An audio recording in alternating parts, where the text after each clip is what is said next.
Hi, I am Nisha Siripurapu and I welcome you all back to Nisha's Diabetic Kitchen. Due to globalization and international exposure, there are many new cereals and grains that have found their way in our kitchens. And one very popular such tiny little seed is quinoa. Quinoa, pronounced in one way and spelled in another, is full of nutrition. Now this little edible seed is an excellent source of protein as it has got all the essential amino acids that our body needs, and this is gluten free. It's very low in carbohydrate, and hence if you're planning a weight loss or you're diabetic, this becomes a must in your diet. So without wasting much time, let's check out the recipe. Thank you so much.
Quinoa salad is ready. Now we are going to serve this. Now you can do a lot of experiment with this while garnishing. You can add peanuts, you can add a little bit of tomato ketchup. If you want a little more spicy, you can add chili flakes. So it's up to you.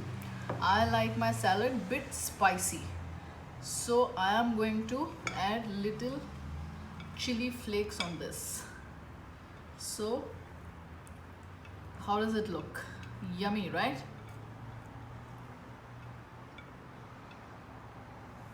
Here it comes.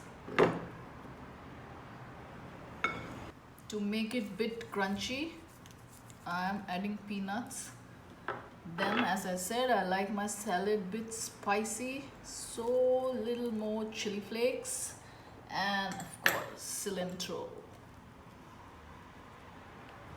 So our very colorful, extremely healthy quinoa salad is ready. Now if you want, you can replace one of your meals with this. It's very filling. And if you want to make it even more heavier, you can add a bit of feta cheese.